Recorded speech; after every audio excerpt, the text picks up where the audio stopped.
Long before the great drought, before the forests withered, and before the rivers ran dry, a sign was given to the people of Umudike. One night, as the village slept under the silver glow of the moon, Dibia Mmo, the chief priest of the gods, had a vision. In his dream, he saw a blackened sky where the sun was swallowed by shadows, a river that ran red, fish floating belly up, lifeless.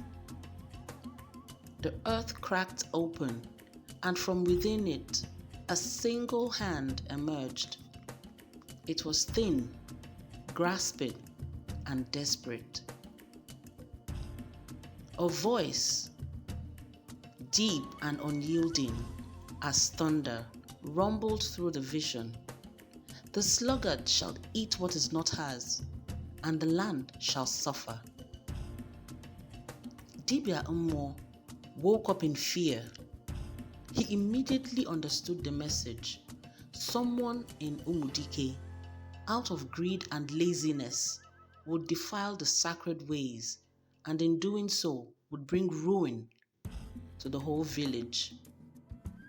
Now, in the village of Umudike lived a girl named Mmachi, daughter of Obidike and Nneka. Her name meant beauty of the land, for at birth the diviners foretold that she would grow into a woman of great fortune and grace. And indeed, she was beautiful, with dark smooth skin like freshly tilled earth, and eyes that shone like river stones beneath the sun. But Mmachi was lazy. From the time she was a child, she avoided labor, while other girls wove mats, fetched water, or ground millets. She would lie down beneath the great Udala tree, plucking fruits from its branches. When her mother scolded her, she would simply laugh, stretching like a satisfied cat. The gods have made me beautiful so that others would serve me, she would say. But beauty, the elders warned, could not fill an empty stomach. Her father, Obidike, was a hard-working farmer who rose with the sun and toiled in the fields until his skin glistened with sweat. He tried many times to teach his daughter the ways of the land, but she always found a way to escape work.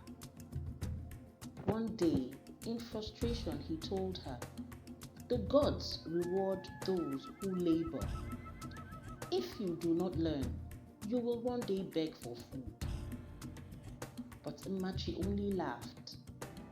"Then I shall beg food from the gods themselves," she said.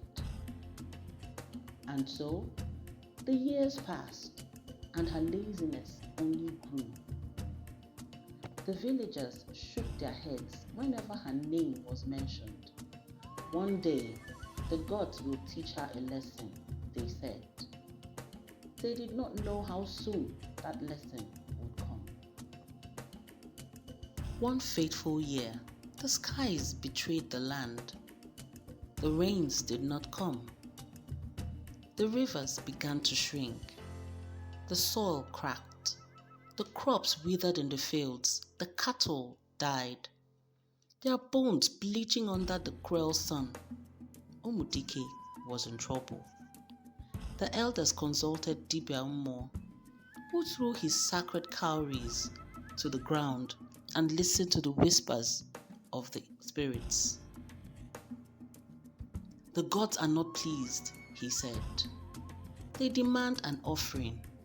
Only the finest yams, the purest palm wine, and the sweetest kola must be taken to the shrine of Allah, the goddess of the land, and placed upon her sacred altar."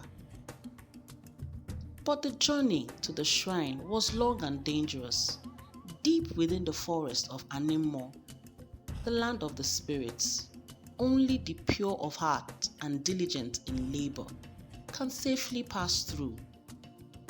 A maiden was needed to carry the sacred offering, a girl of good standing, one who had proven herself in the eyes of the gods. Before anyone could step forward, Nneka, Mmachi's mother, stood up.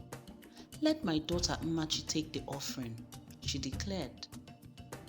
Everyone was shocked.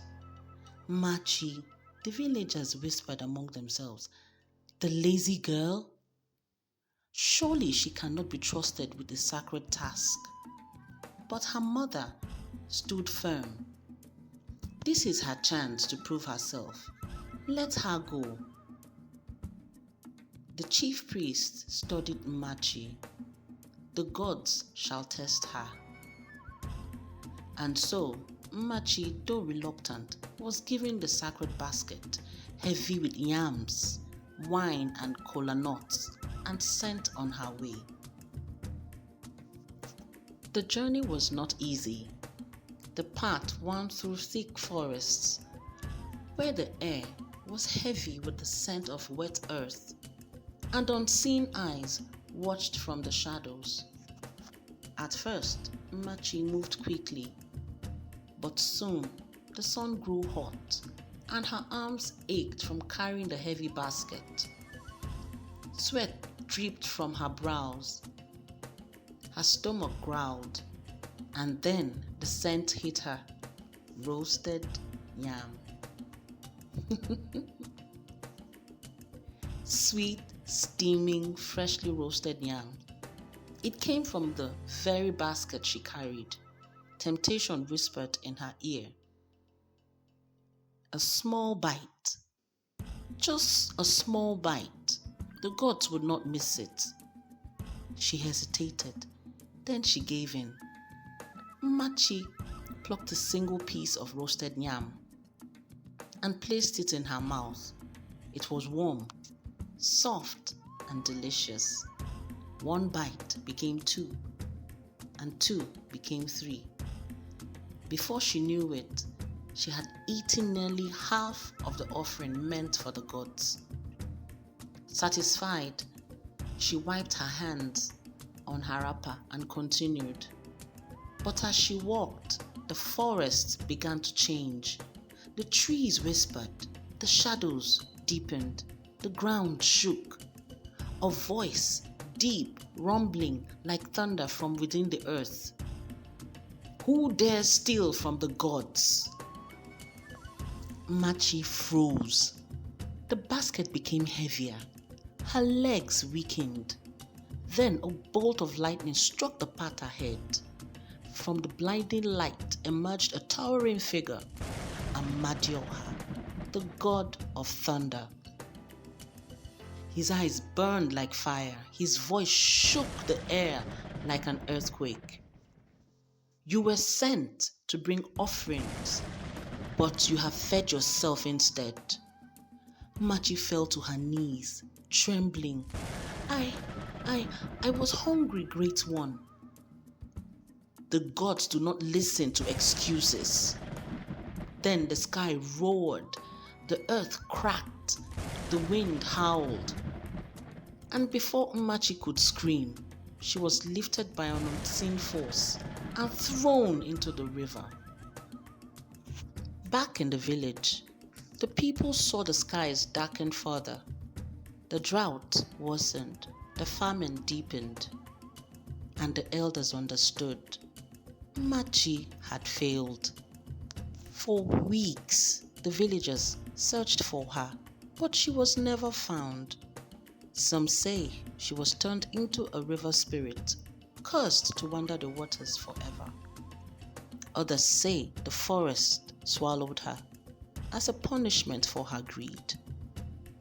But from that day forward, the elders always warned, the gods are watching. Do not be like Mmachi.